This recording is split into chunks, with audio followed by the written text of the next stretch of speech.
Sloppy by Nature, A Golfer's Guide to Glorious Imperfection. Part 1.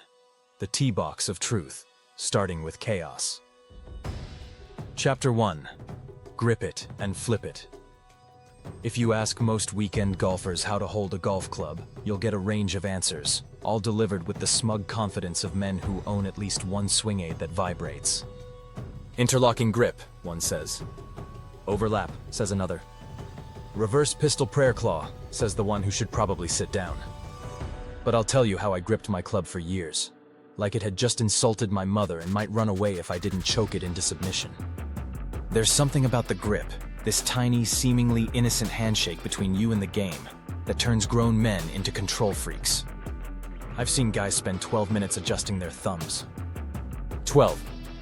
On one hand. By the time they actually swung, their backs had locked up, their pants were sticking to their legs, and they'd forgotten why they came to the course in the first place. For me, it all came to a head during the third hole of a mildly competitive Saturday foursome with my usual gang of overconfident underachievers. I was over the ball, left thumb pressed down like I was trying to keep a secret from escaping, right hand twisted into something between a talon and a nervous crab. I took the club back, coiled like a spring, and promptly dropped it mid-swing. Not released it. Dropped it. The club flopped behind me like a dead fish. My ball rolled 6 feet forward like it was embarrassed, and everyone in my group made the sound of a cow sneezing into a tuba. "You gripping it or interrogating it?" Pete said. Pete is the kind of guy who wears a GPS watch the size of a dinner plate and still asks you what hole we're on. But he was right. See, I'd been gripping everything too tightly. My swing, my expectations, my ego, my midsection. I thought if I just held it all tighter, it wouldn't fall apart. Turns out I was the one falling apart.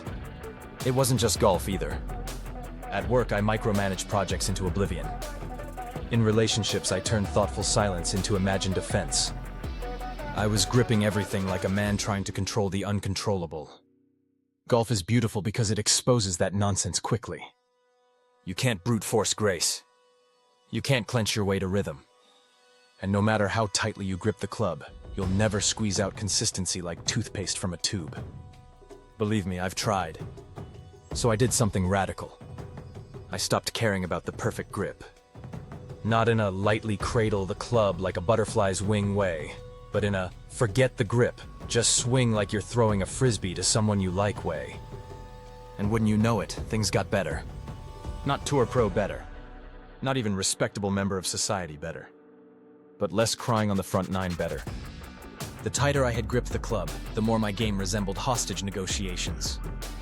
Once I let go, figuratively, not literally, I began to hit shots that actually looked like golf. Some even stayed on the fairway. Others didn't, but at least I wasn't sweating through my socks before contact. There's a concept in martial arts called soft power, the ability to use force through relaxed motion. Golf, like life, rewards soft power more than you'd think. Try too hard and the game shrinks away from you. Loosen your grip, on the club, the outcome, your need to impress Ted from accounting, and suddenly things begin to flow. Even my friends noticed. Pete said, "You've stopped swearing before the backswing. I like this new you. Less vein popping. More zen." This from a man who once threw his putter into a pond because it betrayed him.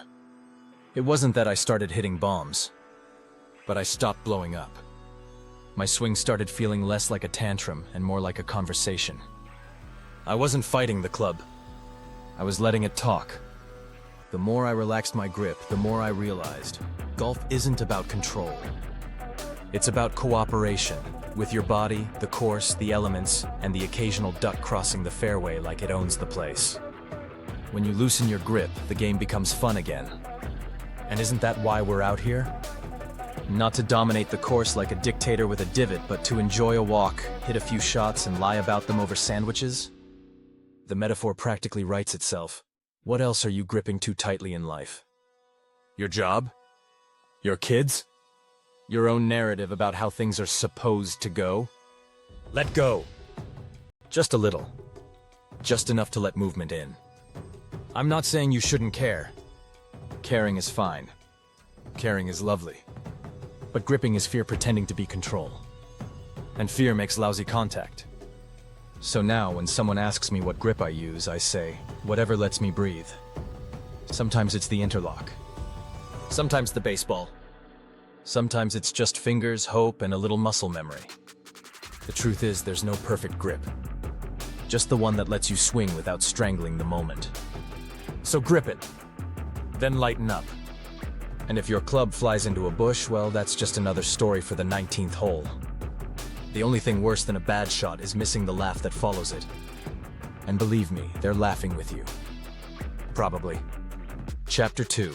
The slice that taught me humility. There comes a point in every golfer's life when they believe, truly, deeply, and with just enough delusion to be dangerous, that they've figured it out. That was me, Saturday morning. Sun shining. Coffee in one hand, smugness in the other. I had just watched a YouTube video titled, Unlock the Secret Move Pros Use, and You Don't, and I was ready. My clubs were clean. My posture was rehearsed. My wrists were supple. My soul? Slightly arrogant. Hole 1 was a warm-up. Hole 2, a par 5 that usually made me question my life choices, I parred. I didn't just par it. I played it. My approach landed like a poetry major at a tech conference. Soft, out of place, but somehow effective. By hole 4, I had announced to the group that I was finally putting it all together. That sentence, by the way, is the kiss of death in golf. Right up there with, I'm just going to lay up and I think I can carry the water. Then came hole 5. It was a short par 4 with a tight fairway, a slight dogleg right, and a property line that should have come with a warning label. The neighbor's house sat just behind a hedge about 50 yards off the right side. And behind the house was a pool. I teed up my ball with the confidence of a man who had never once considered consequence.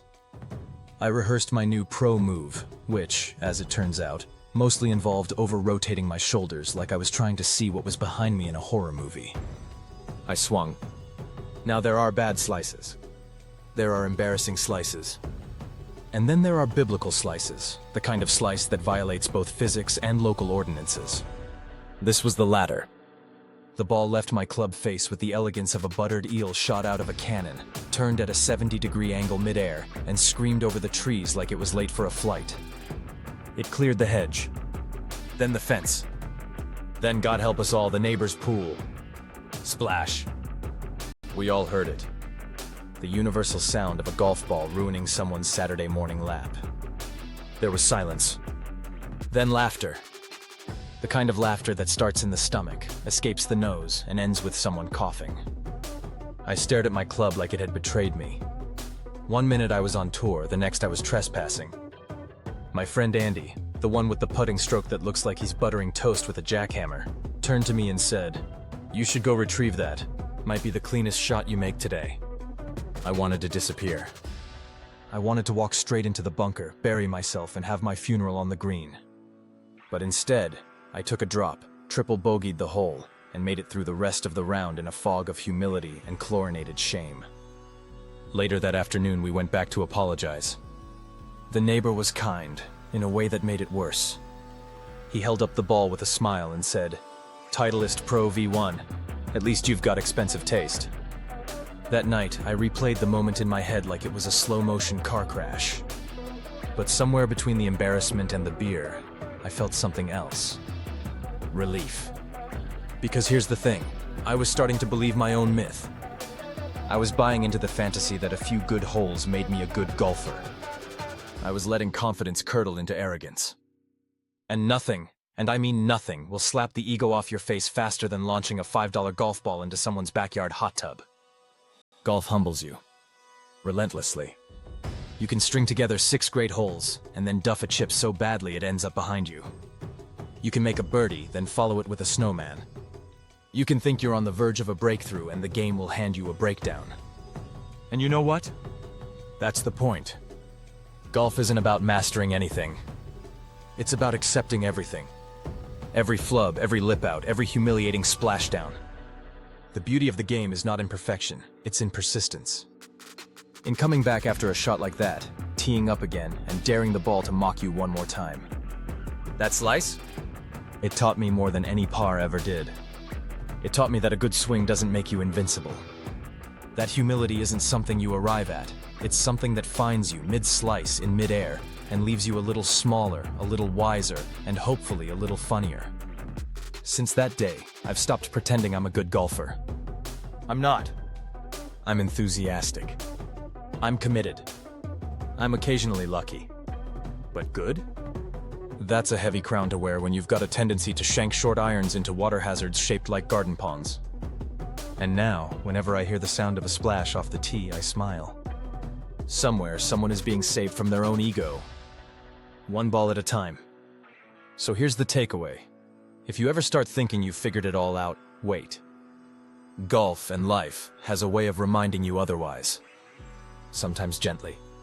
Sometimes with a golf ball cannonballing into your neighbor's pool. May your grip be light, your ego lighter, and your golf balls mostly dry. But if they do land in someone's backyard oasis, at least knock on the door and say thanks. You might have just become a better person. Whether you know it or not.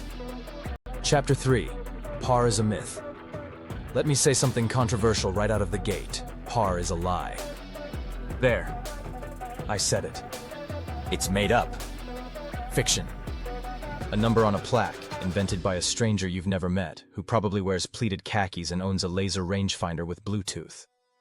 Par is the Bigfoot of golf standards. Everyone talks about it, few encounter it, and most of us just pretend we saw it once to impress friends.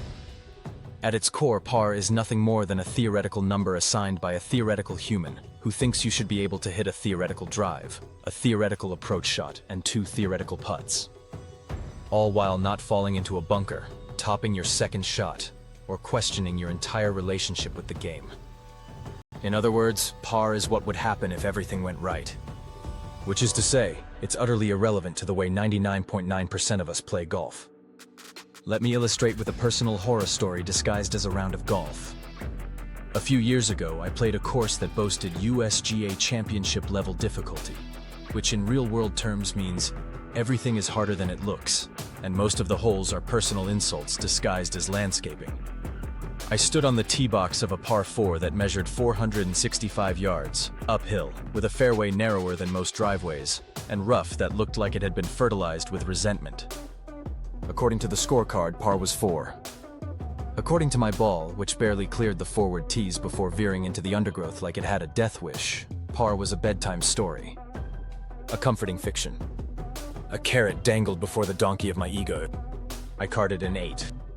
I felt every one of those strokes in my spine. The third swing was a recovery shot that advanced the ball precisely 11 feet. The fifth went out of bounds and required a walk so long I questioned whether I was still on the same property. I two-putted only because I gave up and told myself good enough, on a 10-footer that missed the hole like it owed it money. As I scribbled the number onto the scorecard, my playing partner Tim, a man whose short game resembles someone stabbing at pancakes, said with a straight face, "You were only 4 over. 4 over what?" 4. Over a hallucination? Over a fictional standard? Over a set of assumptions created by course designers who've never met me, my backhand grip, or my emotional baggage? I wanted to turn to Tim and yell, "Don't you see, par isn't real?" But I didn't. Because I'm a gentleman. And also because I had just stepped on a tee marker while looking for a lost tee, and was trying not to bleed through my sock. Par pretends to be a goal, but for most of us it functions more like a guilt trip. A reminder that we're not good enough. Not accurate enough. Not composed enough. It's like having a mother-in-law living in the margins of your scorecard. You really should have made that green in 2. You know, other people birdie this hole. I don't know why you insist on that driver. And yet we chase it. We measure ourselves against it. We ruin perfectly beautiful rounds trying to get back to par, as if par is a kind of salvation and bogey is a moral failure. Here's an idea. What if we stopped pretending that someone else's number is the measure of our day? What if we made our own par? What if, for one round, or forever, we said, my par is whatever score allows me to finish this hole with dignity, minimal profanity, and a vague sense that I want to keep playing. Imagine the freedom. You step up to a hole marked par 4, and instead of your internal voice whispering, hit a perfect drive, hit a perfect iron, 2-putt or die, it just says, enjoy the chaos. Laugh once. Finish upright. That's real golf. Because when you strip away the branding, the scorecards, the toxic comparisons, golf is not a test.